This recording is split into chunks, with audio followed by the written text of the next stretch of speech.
ಆತ್ಮೀಯವಾಗಿ ಸ್ವಾಗತಿಸುತ್ತಾ ಇಂದಿನ ಮಾಧ್ಯಮಗೋಷ್ಠಿಯನ್ನು ಕಾಂಗ್ರೆಸ್ ನಾಯಕರಾದ ನಾಗರಾಜ್ ರಂಭು ಅವರು, ಜಿಲ್ಲಾ ಕಾಂಗ್ರೆಸ್ ಪ್ರಧಾನ ಕಾರ್ಯದರ್ಶಿಗಳಾದ ವಸಂತ ಹನುಮೋಡಿ ಅವರು ನಡೆಸಿದ ಮಾಧ್ಯಮಗೋಷ್ಠಿಯ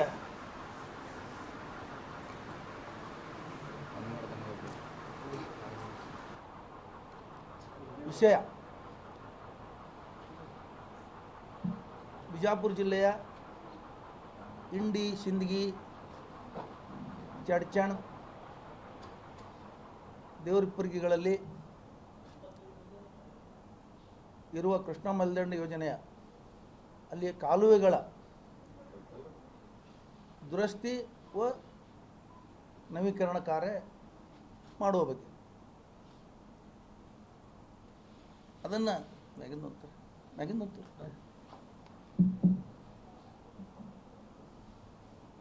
ನಮ್ಮ ಕ್ಷೇತ್ರದ ಸಂಸದರಾದ ಶ್ರೀ ಜಿಗ್ಜಿನಿ ಸಾಹೇಬರು ಹಿಂದಿನ ದಿವಸ ಕಳೆದ 2 ದಿವಸಗಳಿಂದ ದೆಹಲಿಯಿಂದ ಸುದ್ದಿ ಬಿಡುಗಡೆ ಮಾಡಿದ್ದಾರೆ. ನಾನು ಈ ಆಧುನೀಕರಣಕ್ಕೆ 2660 ಕೋಟಿಗಳನ್ನು ಕೇಂದ್ರ ಸರ್ಕಾರದಿಂದ ಮಂಜೂರು ಮಾಡಿಸಿದ್ದೇನೆ. ಈ ಆಧುನೀಕರಣಕ್ಕೆ 2600 ಕೋಟಿ ಮಂಜೂರು ಅವ್ರು ಮಾಡಿಸಿದ್ರೆ ನಮ್ಮದು ತುಂಬ ಹೃದಯದ ಸ್ವಾಗತ ಇದೆ. ಅದಕ್ಕೆ ಮಾಡಿಸಲಿ, ಆ ಕಾರ್ಯ ಅವರು ಮಾಡಲಿ ಅಂತ ನಮ್ಮದು ಆಗ್ರಹವೂ ಇದೆ. ಅದರ ಜೊತೆ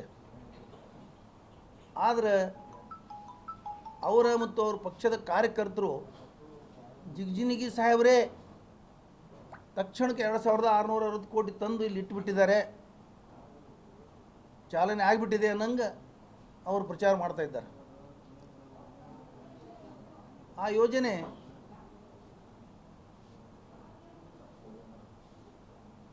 ಕೈಗೆತ್ತಿಕೊಳ್ಳಲಿಕ್ಕೆ ಪ್ರಾರಂಭ ಮಾಡಿದ್ದು ನಮ್ಮ ಜಿಲ್ಲೆಯ 3 ಜನ ಶಾಸಕರು. ಶ್ರೀ ಯಶವಂತರೇಗೌಡ ಪಾಟೀಲ್ ಶಾಸಕರ ನೇತೃತ್ವದಲ್ಲಿ ಅಶೋಕ್ ಮನಗುಳಿ ಸಿಂದಗಿ ಶಾಸಕರು, ವಿಠ್ಠಲ್ ಕಡಗದೊಂಡ ನಾಠಾಣ ಕ್ಷೇತ್ರ ಶಾಸಕರು 3 ಜನ ಪ್ರಯತ್ನ ಮಾಡಿ 2024ನೇ ಇಸ್ವಿ ಅಂದರೆ ಕಳೆದ ವರ್ಷ 17/7/2024ಕ್ಕೆ ಅವರು ಪ್ರಸ್ತಾವನೆಯನ್ನು ಮುಖ್ಯಮಂತ್ರಿಗಳಿಗೆ, ಉಪಮುಖ್ಯಮಂತ್ರಿಗಳು ಹಾಗೂ ನೀರಾವರಿ ಸಚಿವರಾದ ಡಿ ಕೆ ಶಿವಕುಮಾರ್ ಅವರಿಗೆ ಸಲ್ಲಿಸ್ತಾರೆ. ಸಲ್ಲಿಸಿದ ಮೇಲೆ 3 ಜನ ಸತತವಾಗಿ ಅದನ್ನು ಫಾಲೋಅಪ್ ಮಾಡ್ತಿರ್ತಾರೆ. ಅವರು ಅದು ಒಂದು ಹಂತಕ್ಕೆ ಬಂದ ಮೇಲೆ ನೀರಾವರಿ ಸಚಿವರು ಹಾಗೂ ಉಪಮುಖ್ಯಮಂತ್ರಿಗಳಾದ ಡಿ ಕೆ ಶಿವಕುಮಾರ್ ಅವರು ಕೃಷ್ಣಾ ಮೇಲ್ದಂಡೆ ಯೋಜನೆ ಏನು KV ಯೋಜನೆ ಇಲ್ಲದೆ ಆ MD ಅವರಿಗೆ ಇದು ಹೋಗಿ ಯೋಜನೆ ನೋಡ್ಕೊಂಡು ಬರ್ರಿ, ಅದು ಸರ್ವೆ ಮಾಡಿರಿ ಅಂಥೇಳಿ ಕಳಿಸ್ತಾರೆ. ಕಳೆದ ತಿಂಗಳು ತಮಗೆಲ್ಲರಿಗೂ ಗೊತ್ತಿದ್ದಂತೆ KV ಯೋಜನೆ MD ಅವರು ಅವ್ರ ಸಿಬ್ಬಂದಿ ಜೊತೆ ಕೃಷ್ಣಾ ಮೇಲ್ದಂಡೆ ಯೋಜನೆಯ ಈ 3 ತಾಲೂಕುಗಳ ಪ್ರದೇಶಗಳಿಗೆ ಭೇಟಿ ಕೊಟ್ಟು ಈ ಥರ ಎಲ್ಲ ಕೆಲಸ ಇದೆ, ಅವಶ್ಯಕತೆ ಇದೆ, ಇದ್ರದ್ದು ಭಾಳ ಹಾಳಾಗಿದೆ, ಕಳೆದ 20 ವರ್ಷಗಳಿಂದ ನೀರಿನ ಪೂರೈಕೆ ಸಮಸ್ಯೆ ಆಗಿದೆ, ನೀರು ಸರಿಯಾಗಿ ಸಪ್ಲೈ ಆಗ್ತಾ ಇಲ್ಲ ಅನ್ನೋದು ಮನವರಿಕೆ ಆದಮೇಲೆ ಸಿಂದಗಿನಲ್ಲಿ ಬಂದು ಶಾಸಕರಾದ ಸನ್ಮಾನ್ಯ ಶ್ರೀ ಅಶೋಕ್ ಮನಗುಳಿ ಅವರು ಮತ್ತು ಅವರು ಒಂದು ಜಂಟಿ ಪತ್ರಿಕಾಗೋಷ್ಠಿ ಮಾಡಿ ಎಲ್ಲ ವಿವರಣೆಯನ್ನು ನೀಡಿ ಹೋಗ್ತಾರೆ. ಅಲ್ಲಿ ಹೋದ ಮೇಲೆ ಆ ವರದಿಯನ್ನು ಡಿ ಕೆ ಶಿವಕುಮಾರ್ ಅವರಿಗೆ ಸಲ್ಲಿಸ್ತಾರೆ ನೀರಾವರಿ ಸಚಿವರು. ಡಿ ಕೆ ಶಿವಕುಮಾರ್ ಅವರು ದೆಹಲಿಗೆ ಹೋಗಿ ಕೇಂದ್ರದ ನೀರಾವರಿ ಸಚಿವರನ್ನು ಭೇಟಿಯಾಗಿ ಒಂದು ಮನವಿಯನ್ನು ಸಲ್ಲಿಸ್ತಾರೆ. ಈ ಥರ ನಮ್ಮದು ಇಂಡಿ ಬ್ರ್ಯಾಂಚ್ ಕೆನಾಲ್ ಏರಿಯಾ 64 ಕಿಲೋಮೀಟರ್ದಿಂದ 170 ಕಿಲೋಮೀಟರ್ವರೆಗೆ ಯಾಕಂತ ಕೇಳಿದ್ರೆ 64 ಕಿಲೋಮೀಟ್ರ್ ಆಗಲೇ 0 ಪಾಯಿಂಟ್ದಿಂದ 64 ಕಿಲೋಮೀಟ್ರ್ ಆಗಿತ್ತು ಅಪ್ ಟು ಶಿಂದಗಿ ತಾಲೂಕಿನ ಮಲಘಾಣವರೆಗೆ. ಅದರ ನಂತರ ಇಂಥ ಒಂದು ಯೋಜನೆ ಇದೆ, ನಾವು ಮಂಜೂರು ಮಾಡಿಕೊಡಿ ಅಂತ ಹೇಳಿದಾಗ ಕೇಂದ್ರ ನೀರಾವರಿ ಸಚಿವರು CWCಗೆ, ಸೆಂಟ್ರಲ್ ವಾಟರ್ ಕಮಿಷನ್, ಕೇಂದ್ರ ನೀರಾವರಿ ಆಯೋಗಕ್ಕೆ ಆ ಪ್ರಸ್ತಾವನೆಯನ್ನು ಕಳಿಸ್ತಾರೆ. ಅಲ್ಲಿ ಮೀಟಿಂಗ್ ಆಗ್ತದೆ. ಆ ಮೀಟಿಂಗ್ದಲ್ಲಿ ಕರ್ನಾಟಕ ಸರ್ಕಾರದ ಅಧಿಕಾರಿಗಳು ಮತ್ತು KVJNMD ಅವರು ಹಾಜರಿರ್ತಾರೆ. ಆವಾಗ CWC ಅವರು ಈ ಯೋಜನೆಯನ್ನು ಕೈಗೆತ್ತಿಕೊಳ್ಳುವುದು ಪ್ರಸ್ತಾವನೆ ಒಪ್ಪಿಕೊಂಡು ರಾಜ್ಯ ಸರ್ಕಾರಕ್ಕೆ KVJNMD ಅವರಿಗೆ ಸೂಚನೆ ಕೊಡ್ತಾರೆ, ಇದಕ್ಕೆ ನೀವು ಇದ್ರದ್ದು ಯೋಜನಾ ವರದಿ ಕಳಿಸಿ ಅಂಥೇಳಿ, DPR ಡಿಟೇಲ್ ಪ್ರಾಜೆಕ್ಟ್ ರಿಪೋರ್ಟ್ ಕಳಿಸಿ ಅಂಥೇಳಿ ಅವರು ಸೂಚನೆಯನ್ನು ಕೊಡ್ತಾರೆ. ಆ ನಂತರ ಇದು ಇದು ಇದು ಆದ ನಂತರ ಜಿಗಜಿಣಗಿ ಸಾಹೇಬರು ರಂಗ ಪ್ರವೇಶ ಮಾಡ್ತಾರೆ. ಅಲ್ಲಿವರೆಗೆ ಜಿಗಜಿಣಗಿ ಸಾಹೇಬರಿಗೆ ಈ ಯೋಜನೆ ಬಗ್ಗೆ ಯಾವುದೇ ವಿಚಾರ ಇರಲಿಲ್ಲ. ಇದಿಷ್ಟು ಆದ ತಕ್ಷಣ ಜಿಗಜಿಣಗಿ ಸಾಹೇಬರು ಮತ್ತು BJP ಕಾರ್ಯಕರ್ತರು ಜಾಗೃತರಾಗಿ ಸಾಮಾಜಿಕ ಮಾಧ್ಯಮಗಳಲ್ಲಿ, ಪತ್ರಿಕೆಗಳಲ್ಲಿ, ವಾಟ್ಸಪ್ಗಳಲ್ಲಿ, ಫೇಸ್ಬುಕ್ಗಳಲ್ಲಿ ಪ್ರಚಾರ ಮುತ್ಯ ಹಾಗೆ ಮಾಡಿದ್ರು, ಮುತ್ಯ ಹೀಗೆ ಮಾಡಿದ್ರು, ಜಿಗಜಿಣಗಿ ಸಾಹೇಬರು ಮಾಡಿದ್ರು, ಏನು ತಂದು ಈಗ 2660 ಕೋಟಿ ರೂಪಾಯಿ ತಂದಿಲ್ಲ ಹಂಗಾಗಿ ಇಟ್ಟರೆ ನಂಗೆ ಪ್ರಚಾರ ಮಾಡ್ತಾಯಿದ್ದಾರೆ. ನಮಗೆ ಜಿಗಜಿಣಗಿ ಸಾಹೇಬರು ಶಾಂಕ್ಷನ್ ಮಾಡಿಸ್ಲಿಕ್ಕೆ, ಆ ಯೋಜನೆ ಮಾಡಿಸ್ಲಿಕ್ಕೆ ನಮ್ಮದು ಸ್ವಾಗತ ಇದೆ. ನಮ್ಮದು ಅವ್ರು ಮಾಡಬೇಕು. ರಾಜ್ಯ ಸರ್ಕಾರದ ಸಹಯೋಗದೊಂದಿಗೆ ಎಲ್ಲ ಶಾಸಕರ ಸಪೋರ್ಟ್ನಿಂದ ಜಿಗಜಿಣಗಿ ಸಾಹೇಬರು ಮಾಡ್ಲಿಕ್ಕೆ ನಮ್ಮದು ಭಾಳ ಮಾಡಲಿ ಅಂಥೇಳಿ ನಮ್ಮದು ಆಗ್ರಹ ಇದೆ. ಅವ್ರು ಮಾಡಿದ್ರೆ ಸಂತೋಷನೂ ಇದೆ, ಸ್ವಾಗತನೂ ಇದೆ. ನಮ್ಮ ಜಿಲ್ಲೆಯ ಒಬ್ಬ ಅಷ್ಟೇ ಅಲ್ಲ, ಇಡೀ ರಾಜ್ಯದಲ್ಲಿನೇ ಒಬ್ಬ ಮುತ್ಸದ್ದಿ ರಾಜಕಾರಣಿಗಳ ಲಿಸ್ಟ್ನಲ್ಲಿ ಸನ್ಮಾನ್ಯ ಶ್ರೀ ಜಿಗಜಿಣಗಿ ಸಾಹೇಬರು ಇದ್ದರು ಇಷ್ಟು ದಿವಸ. ಇತ್ತೀಚೆಗೆ ಅವರು ಯಾರ್ಯಾರ್ದೋ ಪ್ರಚೋದನೆ ಒಳಗಾಗಿ ಪ್ರಚಾರ ಪ್ರಿಯರಾಗಿ ಸುಳ್ಳು ಹೇಳಕತ್ತಾರೆ. ನನ್ನೊಂದು ವಿನಂತಿ ಇದೆ ಜಿಗಜಿಣಗಿ ಸಾಹೇಬರಿಗೆ, ನೀವೇನು ಒಂದು ನಡೆದ ಒಂದು ದಾರಿ ಇದೆ, ನಿಮ್ಮದೇನು ಒಂದು ತತ್ವವಿದೆ, ಈ BJP ಪಕ್ಷದ ಕಾರ್ಯಕರ್ತರ ಪ್ರಚೋದನೆ ಒಳಗಾಗಿ ತಾವು ಪ್ರಚಾರ ಪ್ರಿಯರು ಆಗಬೇಡ್ರಿ, ಕೆಲಸ ಮಾಡಿ ತೋರಿಸ್ರಿ, ಪ್ರಚಾರ ತನ್ನಿಂದ ತನ್ನೇ ಆಗ್ತದೆ.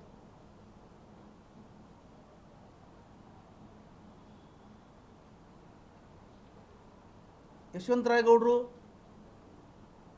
ಅಶೋಕ್ ಮನಗೂಳಿ ಅವರು, ನಾಗಠಾಣ ಶಾಸಕರಾದ ವಿಠ್ಠಲ್ ಕಟಕದೊಂಡವರು ಸತತ ಪ್ರಯತ್ನದಿಂದ ಕಳೆದ ವರ್ಷ 7ನೇ ತಿಂಗಳಿನಿಂದ ಇಲ್ಲಿಯವರೆಗೆ ಸತತ ಪ್ರಯತ್ನ ಮಾಡಿ ರಾಜ್ಯ ಸರ್ಕಾರಕ್ಕೆ ಆಗ್ರಹ ಮಾಡಿ ಪ್ರಸ್ತಾವನೆಯನ್ನು ಸಲ್ಲಿಸಲಿಕ್ಕೆ ಹಚ್ಚಿ ಅವರೂ ಇದರಲ್ಲಿ ಪ್ರಯತ್ನ ಮಾಡಿದ್ದಾರೆ. ನೀವು ಪ್ರಯತ್ನ ಮಾಡ್ತಾಯಿದ್ದೀರಿ, ನಾ ಇಲ್ಲ ಅನ್ನೋದಿಲ್ಲ ಜಿಗಜಿಣಗಿ ಸಾಹೇಬ್ರೆ, ಆದರೆ ಇವ್ರ ಪ್ರಯತ್ನವನ್ನು ನೀವು ಪಕ್ಕಕ್ಕೆ ಸರಿಸಿಟ್ಟು ನಾನೇ ಮಾಡಿನಂತೆ ಏನು ತೋರಿಸ್ಕೊಡ್ತಾ ಇದ್ದೀರಿ. ಅದು ಹಾಗೆ ಮಾಡಬಾರ್ದು, ನಿಮ್ಮ ವ್ಯಕ್ತಿತ್ವಕ್ಕೆ ಅದು ಸಮಂಜಸ ಅಲ್ಲ ಅಂತ ನಾನು ಈ ಸಂದರ್ಭದಲ್ಲಿ ಹೇಳ್ತೇನೆ. ನೀವು ಮಾಡಿಸೋದಿದ್ರೆ 15 ವರ್ಷಗಳ ಕಾಲ ಲೋಕಸಭಾ ಸದಸ್ಯರಿದ್ದೀರಿ. ಈ ಕೆನಾಲ್ ಕೆಟ್ಟು ಕೆನಾಲ್ ಹಾಳಾಗಿ 20 ವರ್ಷ ಆಯಿತು. ನಿಮ್ಮ BJP ಸರ್ಕಾರ 10 ವರ್ಷ ಆಳಿದೆ, ಕೇಂದ್ರದಲ್ಲಿ 10 ವರ್ಷ ಆಳಿದೆ, ರಾಜ್ಯದಲ್ಲಿನೂ ಸುಮಾರು 8-10 ವರ್ಷ ಇತ್ತಿಲ್ಲಿ. ಅವಾಗ ನೀವು ಇದ್ರ ಬಗ್ಗೆ ನಾಲೆಜ್ ಇಲ್ಲ, ನಿಮ್ಗೆ ಇದ್ರ ಬಗ್ಗೆ ವಿಚಾರ ಇಲ್ಲ. ಇಂಡಿ ಮತಕ್ಷೇತ್ರದಲ್ಲಿನೂ 10 ವರ್ಷಗಳ ಹಿಂದೆ BJP MLA ಇದ್ದರು. ನಾಗಠಾಣ ಮತಕ್ಷೇತ್ರಕ್ಕೂ ಇದ್ದರು MLA. ಶಿಂದಗಿ ಮತಕ್ಷೇತ್ರದಲ್ಲಿ 12 ವರ್ಷಗಳ ಕಾಲ BJP MLA ರಮೇಶ್ ಭೂಷಣೂರ್ ಅವರಿದ್ದರು. ಅವಾಗಿದು ಪ್ರಸ್ತಾವನೆನೇ ಆಗಲಿಲ್ಲ. ಇನ್ನೊಂದು ಗಂಭೀರ ವಿಷಯ ನಿಮ್ಗೆ ಹೇಳೋದಂದ್ರೆ, ಗುತ್ತಿ ಬಸವಣ್ಣ ಏತ ನೀರಾವರಿ 4 ಮೋಟ್ರುಗಳಿಂದ ನೀರು ಎತ್ತುತ್ತಾರೆ, ಅದು ಲಿಫ್ಟ್ ಮಾಡ್ತಾರೆ. ಮಾಡಿ ಇಂಡಿ, ಶಹಾಪುರ, ಸುರ್ಪುರಿನ ಕೆಲವು ಭಾಗ, ಚಡ್ಚಣ ಭಾಗ, ತಾಂಬಾ ಭಾಗಕ್ಕೆ ನೀರು ಒದಗಿಸ್ತಾರೆ. 4 ಮೋಟರ್ ಸುಟ್ಟಿದ್ದು 1.5 ವರ್ಷಗಳ ಕಾಲ. ಜಿಗಜಿಣಗಿ ಅವರು ಸಂಸದರಿದ್ದರು ಅವಾಗ. ರಮೇಶ್ ಭೂಷಣೂರವರು ಶಾಸಕರಿದ್ದರು, ಇದೇ ಎಲ್ಲ ಬಿ ಜೆ ಪಿ ನಾಯಕರಿದ್ದರು. ಈ ಬಿ ಜೆ ಪಿ ನಾಯಕರ ಹಳ್ಳಿಗಳು ಗ್ರಾಮಗಳು ಅಲ್ಲೇ ಬರ್ತಿದ್ದು. ಕಾರಜೋಳವರು ನೀರಾವರಿ ಮಂತ್ರಿ ಇದ್ದರು. ನಾನು ಕಾರಜೋಳವ್ರ ಮನೆಗೆ ಹೋಗಿ ವಿನಂತಿ ಮಾಡಿದೆ, ಧನ್ಯವಾದ ಹೇಳಿದೆ. ಅವ್ರು ಶಾಂಕ್ಷನ್ ಆಗ್ಯದತ್ತು ಪೇಪರ್ದಾಗ ಕೊಟ್ಟರು, ಒಂದು ಧನ್ಯವಾದ ಮಾಡಿ ಹೇಳಿ ಬಂದೆ. ಆದರೆ ಆ ಮೋಟ್ರುಗಳು ಕೂಡಿಸ್ಲಿಲ್ಲ. 1.5 ವರ್ಷಗಳ ಕಾಲ ಅಲ್ಲಿ ರೈತರು ಎಷ್ಟು ಪರಿತಪಿಸಿದ್ರು ನೀರಿಗಾಗಿ ಅಂದ್ರೆ ದನಕರುಗಳು. ಆದರೂ ಈ ಕಡೆ ಬಿ ಜೆ ಪಿ ಸರ್ಕಾರ ಕಣ್ಣೆತ್ತಿ ನೋಡಲಿಲ್ಲ. ಇವತ್ತು ಈ ಯೋಜನೆಯನ್ನು CWC ಅವರು ಕೇಂದ್ರದವ್ರು ತೊಗೊಳ್ತಾರೆ ಅಂದ್ಕೂಡಲೇ ಎಲ್ಲರೂ ಪ್ರಚಾರನೇ ಪ್ರಚಾರ ಮಾಡಿರಿ. ಪ್ರಚಾರ ಕೆಲಸ ಮಾಡಿ ಪ್ರಚಾರ ಮಾಡಿರಿ. ಸುಳ್ಳು ಪ್ರಚಾರ ಮಾಡ್ತಾ ಇದ್ದೀರಿ. ಸುಳ್ಳು ಪ್ರಚಾರ ಮಾಡಬೇಡ್ರಿ. ತಾಂಬಾದಲ್ಲಿ 1.5 ವರ್ಷಗಳ ಕಾಲ ಇದೇ ನೀರಾವರಿ ಸಲುವಾಗಿ ಉಪವಾಸ ಕೂತರು ಜನ. ಕುಮಾರಸ್ವಾಮಿ ಅವರು ಮುಖ್ಯಮಂತ್ರಿ ಇದ್ದಾಗ ಬಂದಲ್ಲಿ ಭೇಟಿ ಕೊಟ್ಟು ಅಲ್ಲಿ ಅಂಗೈಯಲ್ಲಿ ಅರಮನೆ ತೋರಿಸಿ ಹೋದ್ರು ಅವ್ರಿಗೆ. ಎಲ್ಲ ನಾಯಕರುಗಳು, ಬಿ ಜೆ ಪಿ ನಾಯಕರುಗಳು ಆ ಉಪವಾಸ ಕೂತವ್ರಿಗೆ, ಸತ್ಯಾಗ್ರಹ ಮಾಡೋರಿಗೆ ಹೋಗಿ ಸಾಂತ್ವನ ಹೇಳಿ ಬಂದರು. ಆದರೆ ಯೋಜನೆ ಮಾಡಬೇಕಾದ್ರೆ ಕಾಂಗ್ರೆಸ್ ಸರ್ಕಾರನೇ ಬರಬೇಕಾಯ್ತು. ಕಾಂಗ್ರೆಸ್ ಸರ್ಕಾರೇ ಸ್ಯಾಂಕ್ಷನ್ ಮಾಡ್ತು. ಅದಕ್ಕೆ ನಂದು ಜಿಗಜಿಣಗಿ ಸಾಹೇಬರಿಗೆ ಈ ಸಂದರ್ಭದಲ್ಲಿ ಕೇಂದ್ರ ಸರ್ಕಾರಕ್ಕೆ ಮತ್ತು ಜಿಗಜಿಣಗಿ ಸಾಹೇಬರಿಗೆ ಆಗ್ರಹ ಏನಂದ್ರೆ, ಮೊದಲು ಯೋಜನೆ ಮಾಡಿ ಆಮೇಲೆ ಪ್ರಚಾರ ತಗೊಳ್ಳಿ. ಯೋಜನೆ ಮಾಡಿ, ಸ್ವಾಗತ ಇದೆ ನಮಗೆ.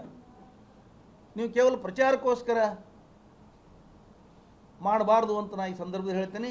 ಈ ಯೋಜನೆ ಇವತ್ತೇನಾದರೂ ಈ ಮಟ್ಟಕ್ಕೆ ಬಂದಿದ್ದರೆ ಅದು ಈ 3 ಜನ ಶಾಸಕರು, ಯಶವಂತರಾಯಗೌಡ ಪಾಟೀಲ್ ನೇತೃತ್ವದಲ್ಲಿ ಈ 3 ಜನ ಶಾಸಕರ ಸತತ ಪ್ರಯತ್ನದಿಂದ CWC ಅವರು ಇದಕ್ಕೆ ಇವತ್ತು ಒಪ್ಪಿಗೆ ಕೊಟ್ಟಿದ್ದಾರೆ.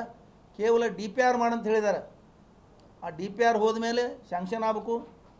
ರಾಜ್ಯ ಸರ್ಕಾರದ ಸಹಯೋಗದೊಂದಿಗೆ ರಾಜ್ಯ ಸರ್ಕಾರವು ತನ್ನ ಪಾಲು ಕೊಡ್ತದೆ, ಕೇಂದ್ರ ಸರ್ಕಾರವು ತನ್ನ ಪಾಲು ಕೊಡ್ತದೆ. ಇದ್ರ ಜೊತೆನೇ ಇನ್ನೊಂದು ವಿಷಯ ಏನಂದ್ರೆ, ಕಳೆದ ವಾರ ಜಿಗಜಿಣಗಿ ಸಾಹೇಬರು ಹೊನಗನಹಳ್ಳಿ ಹುಬ್ಬಳ್ಳಿ ಬಿಜಾಪುರದ ನ್ಯಾಷನಲ್ ಹೈವೇ ಹೊನಗನಹಳ್ಳಿ ರೈಲ್ವೆ ಬ್ರಿಡ್ಜನ್ನು ಉದ್ಘಾಟನೆ ಮಾಡಿದ್ರು. ಅದು ಬಿ ಜೆ ಪಿ ಪಕ್ಷದ ಕಾರ್ಯಕ್ರಮ ಅಂತ ಮಾಡಿದ್ರು. ಅದು ಈ ಸಂದರ್ಭದಲ್ಲಿ ನಾವು ಖಂಡಿಸಬೇಕಾಗ್ತದೆ.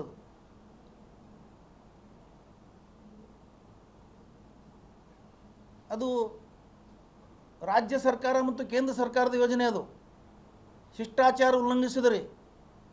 ನೀವೊಬ್ಬರು ಹಿರಿಯ ರಾಜಕಾರಣಿ, ಮುತ್ಸದ್ದಿ ರಾಜಕಾರಣಿ, ನೀವು ಯಾರದೇ ಪ್ರಚೋದನೆ ಒಳಗಾಗಿದ್ದು ಮಾಡಬಾರ್ದಾಗಿತ್ತು. ನೀವು ರಾಜ್ಯ ಸರ್ಕಾರದ ಸಹಯೋಗದೊಂದಿಗೆ ಅಧಿಕಾರಿಗಳು, ರಾಜ್ಯ ಸರ್ಕಾರದ ಮಂತ್ರಿಗಳು ತಾವೇ ಮಾಡಿ, ತಮ್ಮ ನೇತೃತ್ವದಲ್ಲೇ ಆಗಲಿ.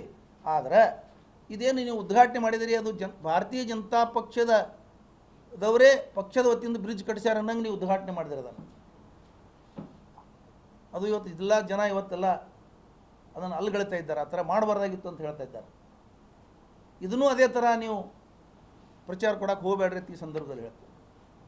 ಏನು ಕೇಳೋದಿದ್ರೆ ಕೇಳ್ರಿ. ಅಲ್ಲಿ ಲೋಕಲ್ ಎಲ್ಲರಿಗೂ ಹೇಳಿರ್ತಾರೆ, ಯಾರು ಸಾಂವಿಧಾನಿಕ ಹುದ್ದೆಗಳಲ್ಲಿದ್ದಾರೆ ಎಲ್ಲರಿಗೂ ಹೇಳಿರ್ತಾರೆ. ನಾನು ಹೇಳಿದ್ದು ಇಲ್ಲಿ ಸಾಂವಿಧಾನಿಕ ಹುದ್ದೆಯಲ್ಲಿ ಇರೋರಿಗೆ ಕರಿಬೇಕಾಗಿತ್ತು ಅಂತ ಹೇಳ್ತಾ ಇದ್ದೇನೆ. ಶಿವನ್ ಪಾಟೀಲ್ ಕರಿಬೇಕಾಗಿತ್ತು, MB ಪಾಟೀಲ್ರಿಗೆ ಕರಿಬೇಕಾಗಿತ್ತು, ಎಲ್ಲ ಶಾಸಕರು, ಜಿಲ್ಲೆ ಶಾಸಕರಿಗೆ ಕರಿಬೇಕಾಗಿತ್ತು. ಅವರು ತೊಗೊಂಡು ಕಾರ್ಯಕ್ರಮ ಮಾಡಿದ್ರೆ ಅದಕ್ಕೊಂದು ಗೌರವ ಇರ್ತಿತ್ತು. ಹೊನಗನಹಳ್ಳಿ ಬ್ರಿಡ್ಜಿನ ಮತ್ತೇನು ಕೇಳೋದು ಕೇಳಿ ಸರ್. ಕೇಂದ್ರ ಸರ್ಕಾರ ಮಟ್ಟಿಗೆ ಇಂಡಿಯಲ್ಲಿ ಒಂದು ಕಾರ್ಯಕ್ರಮ ಆಯಿತು, ರೋಡ್ ಅದ್ರ. ಅವಾಗ ಜಿಗಜಿಣಗಿ ಸಾಹೇಬರಿಗೆ ಆಹ್ವಾನ ಇತ್ತು. ಆ ಕಾರ್ಡು ನಮ್ಮ ಕಡೆ ಇದಾವೆ, ಆದರೆ ಅವರು ಅಲ್ಲಿ ಹೋಗಲಿಲ್ಲ.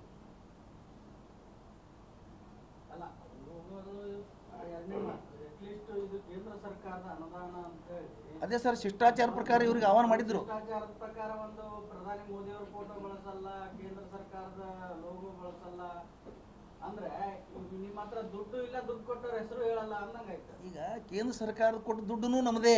ನಾವು ಕೊಟ್ಟಂತ GST, ನಾವು ಕೊಟ್ಟಂತ ಟ್ಯಾಕ್ಸ್ ಇಂದೇ ನಮಗೆ ವಾಪಸ್ ಕೊಡ್ತಾರ. ಕೇಂದ್ರ ಸರ್ಕಾರ ಏನು ಅಲ್ಲಿ ಖಜಾನೆಯಿಂದ ಕೊಡಂಗಿಲ್ಲ. ಅವ್ರದ್ದು ಯಾರು ಕೊಡಲ್ಲ, ನಮ್ಮದೇ ಸರ್ಕಾರ ದುಡ್ಡು ನಮಗೆ ವಾಪಸ್ ಕೊಡ್ತಾರ. ನೀವು ಕೊಡಲ್ಲ. ಅದು ನೀವು ಅಟ್ಲೀಸ್ಟ್ 10 ಕೋಟಿ ರೂಪಾಯಿ ನಮ್ಮ ಹತ್ರ ದುಡ್ಡು ಇದೆಯೋ ಇಲ್ಲೋ ಗೊತ್ತಿಲ್ಲ, ಕೇಂದ್ರ ಸರ್ಕಾರ 10 ಕೋಟಿ ಕೊಟ್ಟಿದೆ ಅಂತ ಹೇಳ್ಬೇಕಲ್ಲ ಸೌಜನ್ಯ. ಭಾಷಣದಲ್ಲಿ ಹೇಳಿದ್ರೆ CR ಫಂಡ್, ಅದ್ರ ಹೆಸರೇ CR ಫಂಡ್ ಸರ. ಅದ್ರ ಹೆಸರೇ ಕೇಂದ್ರ ಸರ್ಕಾರದ ರಸ್ತೆ, ಗ್ರಾಮೀಣ ರಸ್ತೆ ಯೋಜನೆ ಫಂಡ್ ಅತ್ತೆ ಹಾಕಿರ್ತಾರೆ ಬೋರ್ಡಲ್ಲಿ ಸರ. ಅದ್ರ ಬೋರ್ಡ್ ಹೆಸರೇ, ಅಧಿಕಾರಿಗಳು ಆ ಕೆಲಸ ಮಾಡಿರ್ತಾರೆ, ಮಾಡೇಬೇಕು ಅವರು. ಅದ್ರ ಹೆಸರೇ CR ಫಂಡ್. ರಸ್ತೆ ಓಡಾಡೋರಿಗೆ ಗೊತ್ತಾಗಲ್ಲ ಇದು ರಾಜ್ಯದ ಅಂತ ಹಾಕಿರ್ತಾರೆ. ಅಲ್ಲಿ ಎಲ್ಲ ಬೋರ್ಡ್ಗಳಿದಾವ, ಸಿಮೆಂಟ್ನಲ್ಲಿ ಬರ್ಸಿದ್ದಾರೆ. CRF ಫಂಡು, ರಾಜ್ಯ ಸರ್ಕಾರದ ಫಂಡ್, ಸಂಸದರ ಫಂಡ್, ಶಾಸಕರ ಫಂಡ್ ಹಾಕಿದ್ದಾರೆ. ಅವ್ರು ಕಾಣ್ತಾ ಇಲ್ಲ, ಏನು ಮಾಡೋದು ನೋಡ್ರಿ. ಈಗ ಈಗ ಇಂಡಿ ಬ್ರಾಂಚ್ ಕೆನಾಲ್ಗೆ ಅಟ್ರು ಅಂದ ಕೂಡಲೇ ಕ್ರೆಡಿಟ್ಗಾಗಿ ಪೈಪೋಟಿ ಪೈಪೋಟಿಲ್ಲ. ನಾವು ಇದು ಪೈಪೋಟಿ ಅಲ್ಲ, ವಿವರಣೆ ಕೊಡ್ತಾ ಇದ್ದೀವಿ ನಾವು. ಈಗ ಕೇಂದ್ರ ಸರ್ಕಾರ ಅವರು ಪೈಪೋಟಿ ಯಾವಾಗ ಸರ್ಕಾರ ಕೊಡ್ತಾ ಇದೆ ಅನ್ನೋದು ಅವ್ರು ಒಪ್ಕೋತಿರಲ್ಲ. ಸ್ವಾಗತ ಮಾಡ್ತೀವಿ ಸರ್. ಇದೇ ನಿಮ್ದೇ ರಾಜ್ಯ ಸರ್ಕಾರ ಚುನಾವಣೆ ಪೂರ್ವದಲ್ಲಿ ಕೃಷ್ಣಾ ಜಲಾಂದೋಲನ ಅಂತ ಒಂದು ದೊಡ್ಡ ಸಂಕಲ್ಪ ಯಾತ್ರೆ ವಿಜಯಪುರ ದರ್ಬಾರ್ ಮೈದಾನದಾಗ ಮಾಡಿದ್ರಿ. 75,000 ಕೋಟಿ ರೂಪಾಯಿ ಕೊಡ್ತೀವಿ ಅಂದ್ರಿ. 2 ಬಜೆಟ್ ಮುಗಿದೋದು, ಸಾಧನಾ ಸಮಾವೇಶ ಮಾಡ್ಕೊಂಡ್ರಿ. ಎಷ್ಟು ಅನುದಾನ ಇಟ್ಟಿರಿ ನೋಡಿ. ನಿಮ್ಗೆ ನೆನಪು ಮಾಡಿಕೊಡ್ತೀನಿ ಘಟನೆ. ಹೊಸಪೇಟದಿಂದ ಕೂಡಲ ಸಂಗಮರ್ಗೆ ಪಾದಯಾತ್ರೆ ಮಾಡಿದ್ರು. 50,000 ಕೋಟಿ ಕೃಷ್ಣಾ ಮೇಲ್ದಂಡೆ ಯೋಜನೆಗೆ ಕೊಡ್ತೀವಿ ಸಿದ್ದರಾಮಯ್ಯವ್ರು ಹೇಳಿದ್ರು. MB ಪಾಟೀಲ್ ನೀರಾವರಿ ಮಂತ್ರಿ ಆದರು. 50,000 ಕೋಟಿ ಖರ್ಚು ಮಾಡಿದ್ರು. ಅವ್ರು ಕೊಟ್ಟರು, ಇವ್ರು ಖರ್ಚು ಮಾಡಿದ್ರು. ಇಡೀ ಜಿಲ್ಲೆ ಅಲ್ಲ. ನೀವು ಮಾತಾಡೋದು ಒಂದು ಸ್ವಲ್ಪ ನಿಮ್ಮ ಶಬ್ದದ ಬಗ್ಗೆ ಇದು ಇರಲಿ. ಕೃಷ್ಣಾ ಒಂದೇ ಮೇಲ್ದಂಡೆ ಯೋಜನೆಗೆ 50,000 ಕೋಟಿ ಹೇಳಿದ್ರು. ಅದಕ್ಕೊಂದಕ್ಕೆ ಕೊಟ್ಟಿಲ್ಲ. ಅದು ರಾಜ್ಯದ ನೀರಾವರಿ ಇಲ್ಲ ಕನ್ಫ್ಯೂಸ್ ಮಾಡ್ಕೋಬೇಡಿ. ನಾನು ಬೇಕಾದ್ರೆ ಮುಂದಿನ ಸಲ ಇಲ್ಲ, ನಾನು ಬೇಕಾದ್ರೆ ಮುಂದಿನ ಸಲ ನಿಮ್ಗೆ ದಾಖಲೆನೇ ಕೊಡ್ತೀನಿ. ಕೃಷ್ಣಾ ಮೇಲ್ದಂಡೆ ಯೋಜನೆಗೆ ಕೊಟ್ಟಿದ್ದಾರೆ, ಅಷ್ಟು ಕೊಟ್ಟಿದ್ದಾರೆ, ಪೂರ್ತಿ ಕೊಟ್ಟಿದ್ದಾರೆ. ಅಂದ್ರೇನೆ ಇಲ್ಲಿ ಯೋಜನೆ MB ಪಾಟೀಲ್ ನೇತೃತ್ವದಲ್ಲಿ 5 ವರ್ಷಗಳ ಸತತ 5 ವರ್ಷಗಳ ಕಾಲ ಅವರಿಗೆ ನೋಡಿ, ಅವ್ರಿಗೆ ಭಗೀರಥತೆ ಜನ ಕರಿಬೇಕಂದ್ರೆ ಸುಮ್ಮನೆ ಕರೆಯಲ್ಲ, ದುಡ್ಡು ಇಲ್ದೇನೆ ಕೆಲಸ ಮಾಡಿದಾರಂತ ಕರಿತಾ ಇದ್ದಾರೆ.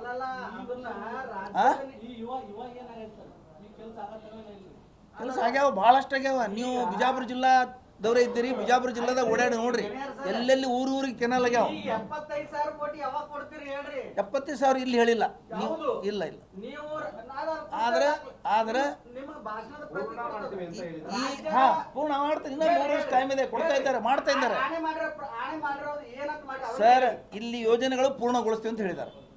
ಇಲ್ಲಿ ಕೃಷ್ಣಾ ಮೇಲ್ದಂಡೆ ಯೋಜನೆ ಪೂರ್ತಿ 70,000 ಕೊಡ್ಲಿ, 1 ಲಕ್ಷ ಕೋಟಿ ಕೊಡ್ಲಿ, 50,000 ಕೊಡ್ಲಿ, ಮಾಡ್ತಾ ಇದ್ದಾರೆ. ಈಗಾಗಲೇ ಕೊಟ್ಟಿದ್ದಾರೆ, ಕೊಡ್ತಾ ಇದ್ದಾರೆ. ಯಾವ ಕೆಲಸ ನಿಂತಿಲ್ಲ. ಪ್ರತಿಜ್ಞೆ ಪೂರೈಸ್ತಾ ಇದ್ದಾರೆ. ಪ್ರತಿಜ್ಞೆಯಿಂದ ಹಿಂದೆ ಸರಿಯುವುದಿಲ್ಲ ಸರ್. ಖರ್ಚು ಮಾಡಿದ್ದಾರೆ. ಮುಂದಿನ ಸಲ ನಿಮ್ಗೆ ಡಿಟೇಲ್ ಕೊಡ್ತೀನಿ. ಹೋದ ಪೀರಿಯಡ್ ಕೊಡ್ತೀನಿ, ಈ ಪೀರಿಯಡ್ ಕೊಡ್ತೀನಿ ನೋಡ್ರಿ. ನಿಮಗೆ ನಾನು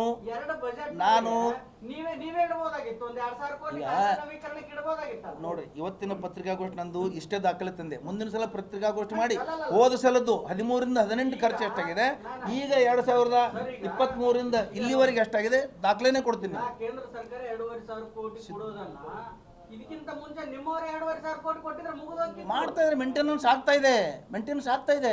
ಸೆಂಟ್ರಲ್ ಗೌರ್ಮೆಂಟ್ ಕರ್ತವ್ಯ ಇದೆ ಸರ್. ಅದೇನು 14 ಲಕ್ಷ ಕೋಟಿ ಸೂಟ್ ಮಾಡಕ್ ಅಟ್ಟೆ ಇಲ್ಲ. ಅವರು ಯಾರ್ದಾರು ಉದ್ಯಮಿಗಳದ್ದು ಸಾಲ ಸೂಟ್ ಮಾಡಕ್ಕಿಲ್ಲದ ದುಡ್ಡು ನಮಗೂ ಕೊಡ್ಬೇಕು ಅವರು. ಅದೇ ಎಲ್ಲಿ ಪೂರೈಸ್ತಾರೆ? 14 ಲಕ್ಷ ಕೋಟಿ ದುಡ್ಡು ಉದ್ಯಮಿಗಳಿಗೆ ಕೊಡ್ತಾ ಇದ್ದಾರೆ, ಪೂರೈಸಿ ಇದು ಸೂಟ್ ಮಾಡ್ತಾ ಇದ್ದಾರೆ. ಅರೆ ಅದಕ್ಕೆ ಇಲ್ಲ ದುಡ್ಡು ನಮಗೂ ಕೊಡ್ಬೇಕು ಅವರು.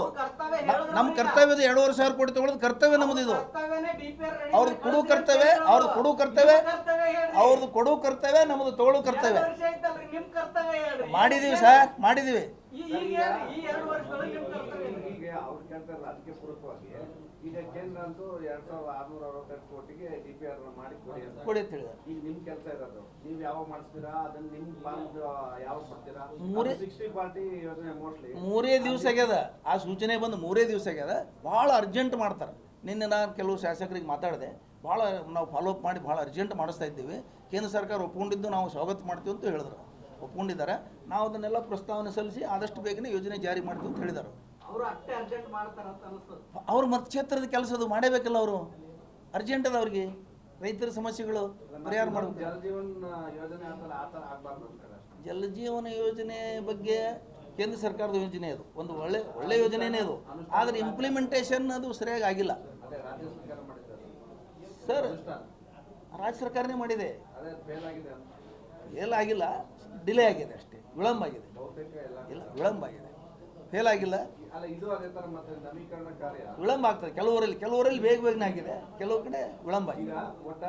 ಜಿಲ್ಲೆಗೆ ಬಹಳ ಒಳ್ಳೆ ಕೆಲಸನೇ. ಈಗ ಏನು ಭಾಳ ಒಳ್ಳೆ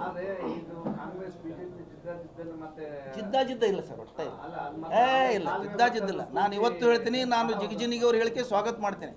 ಆದರೆ ಸಹಯೋಗದೊಂದಿಗೆ ಮಾಡ್ಬೇಕು. ಅವ್ರು ನಾನು ಒಬ್ಬನೇ ಮಾಡೀನಿ ಅಂತ ಏನು ಪ್ರಚಾರ ಕೊಡ್ತಾ ಇದ್ದಾರೆ, ಅದಕ್ಕೆ ನಾವು ವಿವರಣೆ ಕೊಡ್ತಾ ಇದ್ದೀವಿ. ನಾನೇ ಮಾಡೀನಿ ಅಂತ ಹೇಳ್ಯಾರ ಅವರು. ಅಲ್ಲ ಸಂಸದರು ನಿಮ್ಮದೇ ಪೇಪರ್ದಾಗ ಬಂದದ ಇವತ್ತು, ಅಲ್ಲ, ನಿಮ್ಮದೇ ಪೇಪರ್ದಾಗ ಅದ, ನಾ ಬೇಕಾದ್ರೆ ತೋರಿಸ್ತೀನಿ. ಲೆಟರ್ ಕೊಟ್ಟಿದ್ದೀವಿ ಅಂತ ಲೆಟರ್ ಕೊಟ್ಟು ಮೋದಿಯವರು ಆ ಲೆಟ್ರು ಕೈಯಾಗ ಹಿಡಿದಿಲ್ರಿ. ಒತ್ತಡ ಏನಿದೆ ಕೇಂದ್ರ ಸರ್ಕಾರದ ಮೇಲೆ ಮೋದಿಯವರು ಆ ಲೆಟ್ರು ಕೈಯಾಗ ತಗೊಂಡಿಲ್ಲ, ಇವ್ರು ಎಂದಿಂದ ಒಂದು ಫೋಟೋ ಹಾಕ್ಯಾರ ಅದಕ್ಕೆ ಕಾರ್ಯಕರ್ತರು. ಯಾವ ಸಂಸತ್ ಒಂದು ವಿಷಯ ನಿಮ್ ಶಾಸಕರ ಲೆಟರ್ಗಳು ಇವತ್ತು ಕೊಟ್ಟಿದ್ದಾರೆ ಕೊಟ್ಟಿವಿ ಅದೇ ಈ ಲೆಟರ್ ಖುದ್ದಾಗಿ ಕೊಟ್ಟಿರೋದು ಒಂದು ಫೋಟೋ ಕೊಡು. ಖುದ್ದಾಗಿ ಕೊಟ್ರೆ ಹಾ, ಮತ್ತೆ? ಅಲ್ಲೆಲ್ಲ ತಡ್ರಿ ಖುದ್ದಾಗಿ ಕೊಡ್ಲಾರ್ದೇನು ಅದ್ರ ಮೇಲೆ ಬರೆದು ಕೊಟ್ರೆ ಅಲ್ಲ ಲೆಟರ್ ಕೊಡ್ತಾರೆ. ಫೋಟೋ ಮಾಡೋದು ಪ್ರಚಾರ ತಗೊಳ್ಳೋದು ಹ್ಯಾಬಿಟ್ ಇಲ್ಲ ನಮ್ಮ ಮಂದಿಗೆ. ಅದು ನಾವು ಕೆಲಸ ಆಗ್ಬೇಕಷ್ಟೇ. ಫೋಟೋ ಪ್ರಿಯರಲ್ಲ ನಾವು, ಪ್ರಚಾರ ಪ್ರಿಯರು ಅಲ್ಲ. ಕೆಲಸ ಮಾಡೋದು ಅಷ್ಟೇ ಗೊತ್ತು ನಮಗೆ. ಒಂದು ವಿಷಯ ಸರ್,